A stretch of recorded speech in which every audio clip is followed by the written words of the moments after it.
عبادت کرتے ہو مگر لوگوں کو تکلیف دیتے ہو، صدقہ کرتے ہو مگر احسان جتلاتے ہو۔ اپنی نیکیاں ایسی تھیلی میں جمع نہ کرو جس میں سوراخ ہو۔ انسان کا سب سے بہترین دوست اللہ ہی ہے۔ بہت جلدی مان بھی جاتا ہے، پرانی باتیں یاد نہیں کرواتا، اپنے پاس سے بھی کبھی مایوس نہیں لوٹاتا۔ صرف اللہ کا ڈر ہی ایک ایسی چیز ہے جو انسان کو ہر برائی سے روک سکتا ہے۔ اللہ تعالیٰ پر یقین اندھیروں میں بھی روشنیاں پیدا کر دیتا ہے۔ الحمدللہ رب العالمین۔ ہر آزمائش اللہ کا فیصلہ ہے اور اللہ کا ہر فیصلہ بہترین ہوتا ہے۔ گناہ جاریہ سے بچیے۔ پلیز میری گانے والی ویڈیو دیکھنا بند کر دیں۔ کاش میں نے فلاں کی غیبت نہ کری ہوتی، کاش میں نے لوگوں کو گناہ کی طرف نہ بلایا ہوتا، پلیز میری تصاویر ڈیلیٹ کر دیں، کاش میں نے کبھی اسٹیٹس پر گانے نہ لگائے ہوتے۔ 5 جملے آخرت کے لیے ایک بار پڑھ لیجئے۔ حسبی اللہ عند الموت، ترجمہ کافی ہے مجھ کو اللہ موت کے وقت۔ حسبی اللہ عند المسألۃ فی القبر، ترجمہ کافی ہے مجھ کو اللہ قبر میں سوال کے وقت۔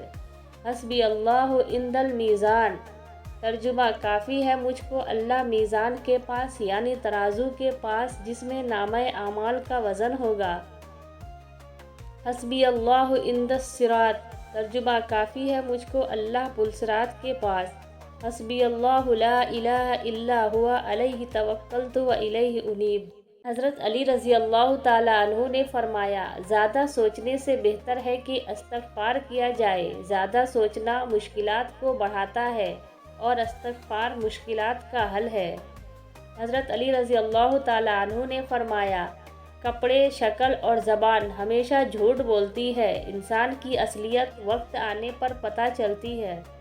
حضرت علی رضی اللہ تعالیٰ عنہ نے فرمایا، جو شخص گھر کے کاموں میں اپنی بیوی کی مدد کرے، خدا اس کے لیے 1 سال کی عبادت کا ثواب لکھتا ہے۔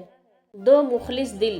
حضرت علی رضی اللہ تعالیٰ عنہ نے فرمایا، اللہ تعالیٰ کبھی 2 مخلص لوگوں کی جدائی نہیں کرتا، جدا تب کرتا ہے جب دونوں میں سے کوئی ایک منافق ہو۔ اللہ کبھی مخلص کو منافق سے نہیں جوڑتا۔ حضرت علی رضی اللہ تعالیٰ عنہ نے فرمایا، دھوکہ دینے کے 1000 طریقے ہیں، لیکن سب سے گھٹیا طریقہ محبت اور ہمدردی کا دکھاوا کرنا ہے۔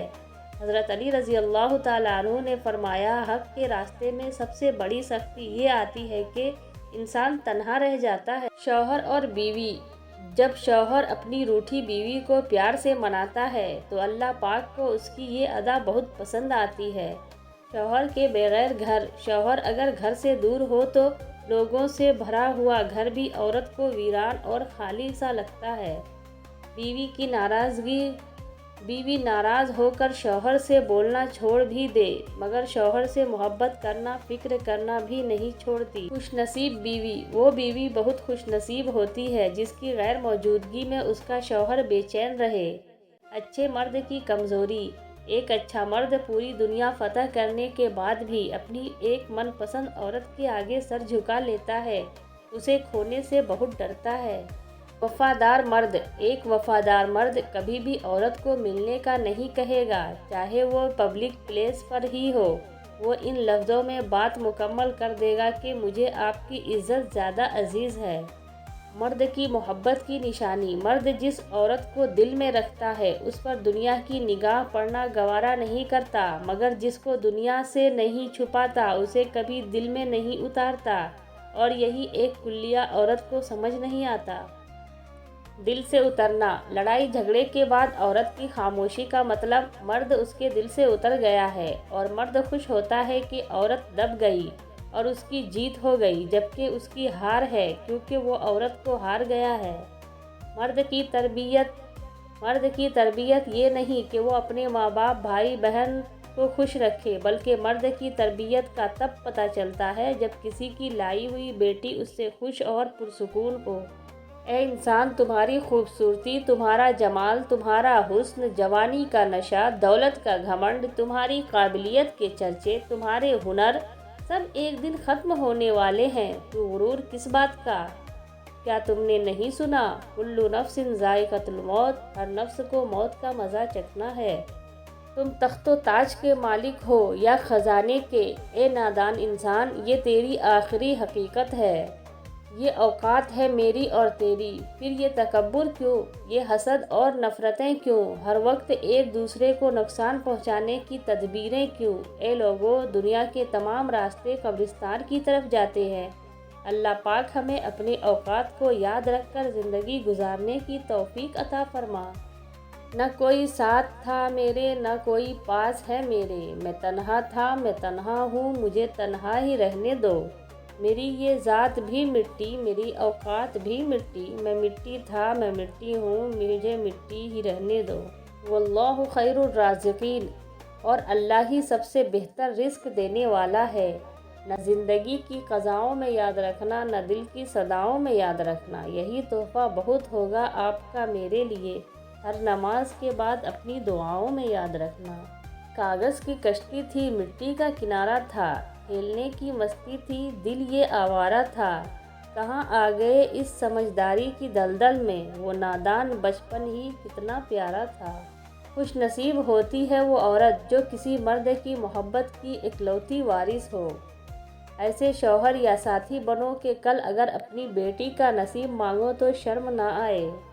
کسی کی بیٹی کو اتنا ہی تکلیف دو جتنی اپنی بیٹی کے لیے سہ سکو، ورنہ دنیا گول کیوں ہے، اللہ تمہیں سمجھا دے گا۔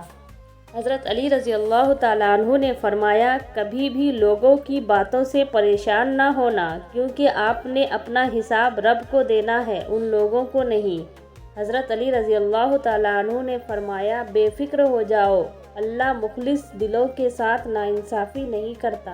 حضرت علی رضی اللہ تعالیٰ عنہ نے فرمایا، رشتوں کو جوڑے رکھنے کے لیے کبھی اندھا، کبھی بہرا، تو کبھی گونگا ہونا پڑتا ہے۔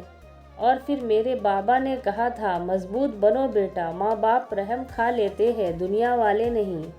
اے اللہ، جو میری مقدر میں نہیں لکھا اس کی کوشش اور تمنا میں مجھے مبتلا نہ کرنا، اور جو میرے تقدیر میں لکھ دیا ہے اسے میرے لیے آسان کر دینا۔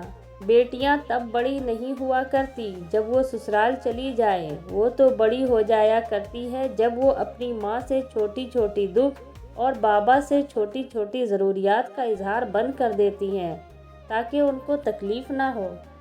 بیٹی اور درخت، ایک بیٹی اور ایک درخت دونوں کا گھر میں ہونا ضروری ہے، کیونکہ درخت ہمیشہ دھوپ میں سایہ دیتا ہے اور بیٹی ہمیشہ درد میں ساتھ دیتی ہے۔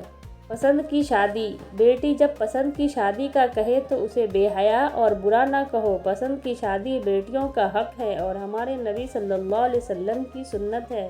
بیٹی کی پسند، وہ جو کہتے ہیں بیٹیوں سے بھی کوئی پوچھتا ہے، سنو بیٹی فاطمہ علی کا رشتہ آیا ہے، ہاں کر دوں۔